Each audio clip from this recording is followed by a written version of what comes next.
Hi everyone, hope you're well. So last week we were talking about different kind of ways to find work as a hair and makeup artist, and one of those we were talking about if your business was in weddings and whether you feel a wedding fair would be a good way to go and a good way to get more clients, so to speak. So I've got a great big blog post that I've written up. I'll be popping this video into it and sharing it around. Any questions that you have, please pop them in the comments and I'll address them all towards the end. Also, if you have exhibited at a wedding fair, please share your experience with us, whether it's been good or bad. Also, any tips that you have found or anything that you've seen other suppliers do that you thought was a really good idea, or things that you've tried and have worked for you. It's really beneficial if we share everything that does work, because then hopefully we can all be successful that way. So, to wedding fair or not to wedding fair? That is the question.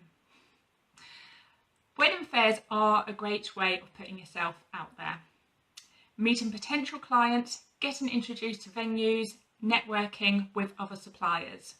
Whether being a supplier at a wedding yourself is good for business depends on how you value your return and what you want out of being at that wedding fair. Having a table at a wedding fair varies hugely in cost. Some smaller local ones might be £75 for a table. Most bigger ones, even just in kind of your towns and villages, will be about £120 for a table. And then if you go to the complete other extreme, really big wedding fairs can cost in excess of £3,000. So how can you make sure that exhibiting at a wedding fair is good for business, is good for you? And also whether this should be a part of your marketing structure and budget. So here's a few things to consider. Venue. The venue will hugely impact on footfall and the type of client it attracts. Some wedding fairs are held at hotels which have a guest list of people either getting married at that hotel or people who are interested in getting married there. So you've got people who are connected already who will be going to that wedding fair. If you do exhibit at a hotel, make sure that you build a relationship with the hotel, and if they have a wedding planner there, you are supporting them by being there and giving them your money. So it's not unrealistic to ask for support in return. Other smaller local wedding fairs that you want to support sound really nice in theory, because you're supporting local businesses and you hope that you'll get this kind of support back. Unfortunately, it doesn't always work like that. Sometimes smaller, more local wedding fairs just don't attract the footfall, and therefore you might not get the reach of targeted customer. However, if it's organised by a person or company really well, who get their advertising spot on and let people know about it, it can be a really nice intimate wedding fair for you to attend, where you will normally have a bit more time to spend talking to people, which will of course result in a lovely return with the clients that you speak to on that day. Your medium wedding fairs are... We're down in Sussex near Brighton, so we've got the American Express, which is a really big but lovely venue. That's what I'd probably call a medium wedding fair, the same as the Grand in Brighton as well. They're big, okay? They're a bit like a meat market. Lots of people walking around, lots of suppliers there. Everyone that's paid to be there wants to talk to people. Obviously, we want to advertise. Everyone walking around are kind of quite drained. Their energy is drained from being in there. And also they're being bombarded by people wanting to talk to them. So it's about getting that balance right. Large places like the Excel in London are a lot more expensive to exhibit, but they do attract a large footfall and a large potential reach of customers. Things to consider there is, will you be attracting the right customer for you? Do they live in the correct area? Are you happy to travel further? And does your cost reflect which wedding fair you would exhibit at? So I would probably say just any wedding fair that you're at, small, big, a quiet footfall, busy footfall, just put yourself out there And remember, whoever you speak to would have spoken to lots of people that day, and it's just about making a difference. But the more people you speak to, the more you're getting the name out there and the business of what you offer. So the next thing to consider is the person or company who is organising the wedding fair. Who they are, how many wedding fairs do they organise each year, how do they promote their wedding fairs? These are all questions that you should be asking before parting with your hard-earned cash, okay? You're totally entitled to ask as many questions as possible before deciding whether to commit or not. Look up their website, follow their social media, see how active they are, ask how they are going to be advertising out of social media, because not everyone's on Facebook and Instagram, okay? There's a wider reach of brides and grooms who might not be on social media, so you need to find out how they're going to be marketing that wedding fair. Ask to be in touch with suppliers who've exhibited with them before and contact those suppliers for feedback. You just want to know their experience, you want to know the footfall, you want to know how they found the wedding fair, how it was organised, and if they also got a return from being there. Trust your gut. If it doesn't feel right for you, then it's probably not the right one for you. So do trust your gut, okay, as to whether it's the most relevant wedding fair that's going to be your business. Location. So does it have an impact on where you travel for your business? You can keep things quite local by choosing a wedding fair in your town, or you can look at fairs further afield to reach a different type of clientele. You've got to decide what works best for your business, consider your pricing and consider who your work appeals to, and then have a look around to see what's available to you. Last is to think about what you want to get out of attending a wedding fair. There's lots of things that you can achieve by exhibiting at a fair, and it's best to go with a clear vision as to what you want to gain, because then you can be nice and focused when you're there. Most people think, oh, if I do a wedding fair, I'm going to meet all these people and get all of these bookings. Actually, that's not why you should be exhibiting. It's not about getting bookings on the day. If that's your target, most of the time you're going to come away disappointed, because you might have one person who's booked, but you might have 20 people who are interested. They just haven't let you know yet. A lot of people tend to go away and get in touch with you later, or just by you sending them an email and prompting them will actually result in a booking for you. So the most important thing to remember is to meet potential clients, let them know who you are, give them ways to contact you. You're not just there to sell. It's really important to network with suppliers and introduce yourself to the venue. It's amazing how much work gets passed on by other people working in that industry, which will result in everyone passing clients to each other and more business for you, obviously. Okay, so if you have decided to go ahead and exhibit at a wedding fair, I've got top 10 tips for making it work for you. Number 1 is your display. This is your shop window, okay? What you need is for people to come into the room, see you, and know exactly what your business is and what you're offering. So first thing I'd suggest is to set it up at home. Okay, decide what marketing materials you want, photos, examples of work, props, anything that you're going to be having on it. Then take a step back and have a look, and just make sure that at first glance you can tell what it is that you are offering. Does it give a clear message? Take photos, send it to people, ask them, just from looking at the photo, what is your business, and see if it is clear to people. It's quite easy for hair and makeup artists to get mistaken as a photographer, because we tend to put photos of our work out there. So if there is too many photos, especially if someone has got their photographer, they're just going to bypass your stand. So it is really about saying, hi, I'm a hair and makeup artist, and what you can do, whether it's having some makeup bits on your table, whether it's having some brushes on the table, anything. I know that you're probably going to have a great big banner saying hair and makeup artist, but people don't necessarily read that, especially if it's not at eye level. So just you need to make sure it's nice and clear as to what your business is. Number 2, I go to quite a few wedding fairs, and this is what I do see other suppliers do. Don't sit behind your table waiting for people to walk up and talk to you. It's not going to happen. You need to stand in front of your table, you need to be approachable, and you need to talk to everyone. Say who you are, what your business is, Show your portfolio, referrals, talk to people and be interested. Okay, you've paid to be there, so you've got to work it, quite frankly. Number 3, one of your main focuses of being at a wedding fair is to get clients' details. Ideally, you want their name, email address, phone number, wedding date and wedding venue. Now, when I'm exhibiting at a wedding fair, I tend to stand there with my book, and actually it's kind of, you know, a net book there because it's about keeping details secure. But I tend to say, what I'm doing today is offering you 10% discount on your entire wedding party's hair and makeup. All you need to do is give me your name, email address and details, and if you do decide to book me, I will give you that 10% off your bridal wedding party. So that's something that sits well with me, but also no one has ever turned me down for giving me their details, okay?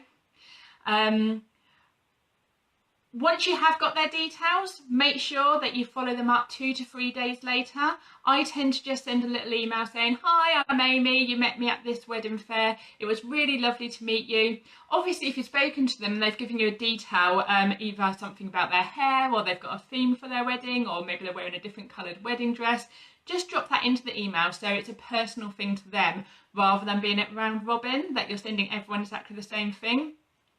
I tend to tell people, this is the only email that you're going to get from me. I'm not going to spam you. Here's my website. Here's my social media contacts. If you do want to book me in future, feel free to get in touch. And then I leave the ball in their court.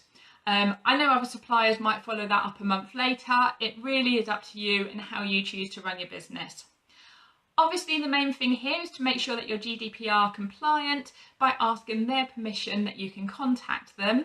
And also by keeping their private information safe and secure, okay? Number 4, be a giver. Some suppliers offer a competition, others a discount. Maybe some people will offer a service for free. People like something in free and are more likely to give you something in return. Do consider your business, your costs and what will work for you. Sometimes just a very small special touch can make all the difference. One year I sat up all night and I made little origami heart bookmarks, those tiny little corner bookmarks, and I took them all to the wedding fair with me. And as I was talking to people, I'd pick up my leaflet and my business card and I'd say, here, look, I've made these bookmarks for you. I'm just going to pop it on the side, and then I give it to them. And believe me, just something as small as that just made them go, oh, that's so nice of you, thank you so much. It made me relatable. When they get home and sift through their bag of business cards and marketing material they've picked up, they come across your bookmark, they remember who you are, they remember speaking to you, and you're probably more likely to go on their keep pile than their ditch pile. So very, very small things can make that difference as well. 5, try to appeal to all senses. So let's think about how we can do that. Touch. Let them hold your business card, leaflet, or have a look through your portfolio whilst you're talking to them. Sight. Your display. Do the colours appeal? Is it calm? Does it reflect your business? Will they remember you or your stand when they get home and look through the business cards they've collected? Hearing. Talking. Are your potential clients making the right sounds? Are they agreeing with what you say? Are they giving you a lot of information? Is there a lot of oohs and ahs? If so, you're on the right topic there. Smell. This is quite a personal thing. The smell of cigarette smoke, anything stale, bad breath, really off-putting to potential customers who are talking to you.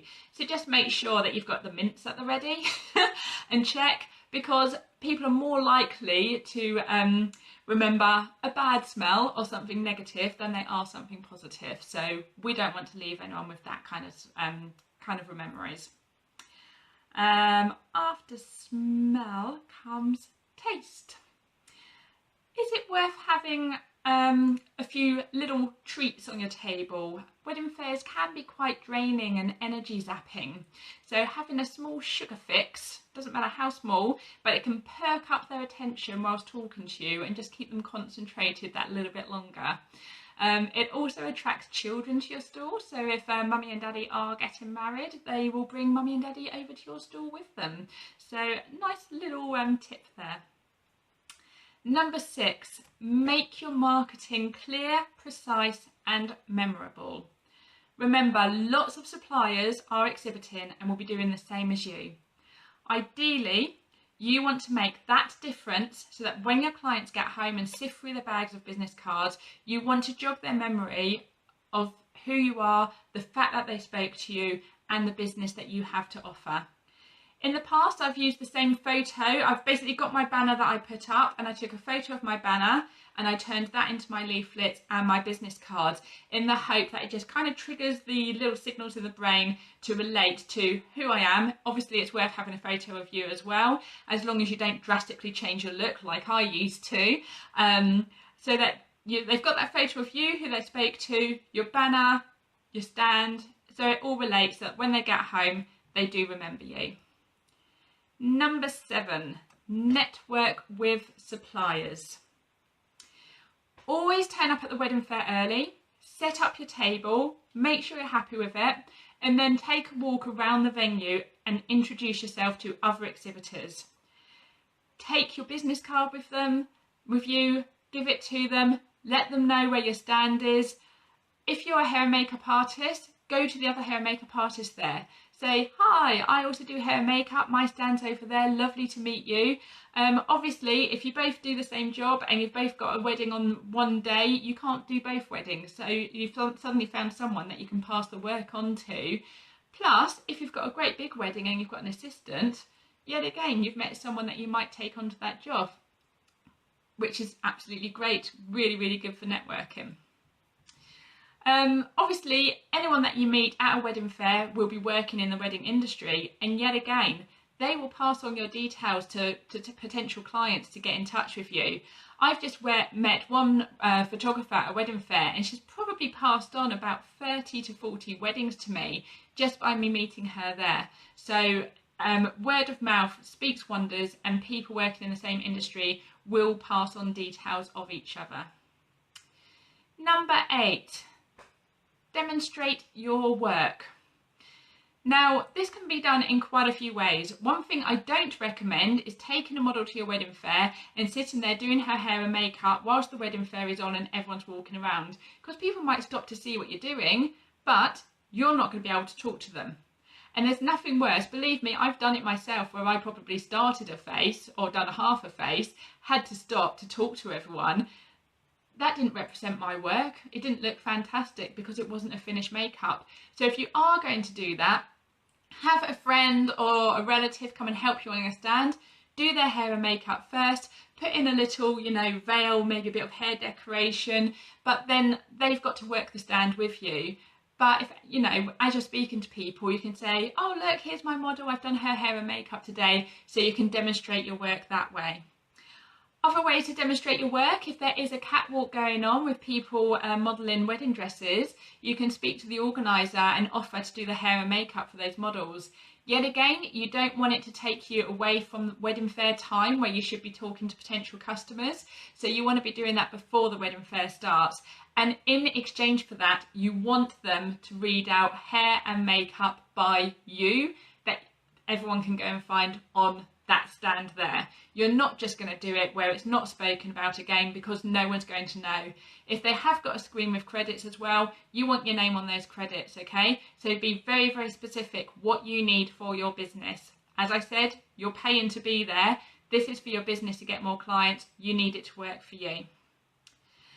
If you do style hair, one thing I've done in the past is styled a wig and taken that with me and just popped it on my table as a little demonstration. Yet again, if you can pop a veil in or any little wedding hair decoration, it all helps. Number 9, do you want to sell? For makeup, you could be, I don't know if you sell makeup brands at all, you could be selling on your stand. Either makeup or hair accessories. You could be offering mini makeovers, a little eye technique, halo eye or smoky eye or anything you want. Think about whether you want to do that because you need to take money on the day to cover your costs. If you are doing that, think about how much time that's going to take you away from actually talking to potential customers and telling them about your business, or whether it's going to give you an opportunity to talk more to customers as you're actually demonstrating something. My personal opinion is that it will take you away, and although you might make the money to cover your costs, it's quite a small picture. You need to look at the bigger picture, where you're talking to more people, getting yourself out there more to potential clients who might come back to you later on. And last but not least, number 10, don't eat all the free cake. There's cake suppliers and they tend to have little tastes for clients to taste. It's the best way for them to sell their business, quite frankly. Don't go and help yourself or keep going to their stand. If there's any cake left at the end of the fair, it will always be offered out to other suppliers. Some cake businesses do take along cupcakes for you to go and buy. Go and support them, buy some, take them home for your family. But you'll end up feeling pretty sick if you eat all the free cake as well, especially at small ones with not such a good footfall. So there's all your thoughts to consider. Do your research is the main thing. One that I haven't written there that I've just thought of actually is, if you are thinking of exhibiting at a wedding fair and you haven't before, go along to a different event that the same people have organised and just see how it's run, speak to the suppliers, introduce yourself, and just see if it kind of sits quite nicely with you, okay? If you do have any further tips or experiences of wedding fairs, please do comment, share your comments with us. Sharing is caring, and we will all learn from each other. Lastly, I just want to say we do run intensive courses in wedding hair and makeup. They happen once a month. So for course dates and details, please just go to our website, www.sussexmakeupacademy.co.uk, and please feel free to get in touch and ask any questions that you might have. Lovely talking to you all. I hope you found this useful, and I will see you next Thursday, either at the same time or later at 4. I'll let you know. Okay.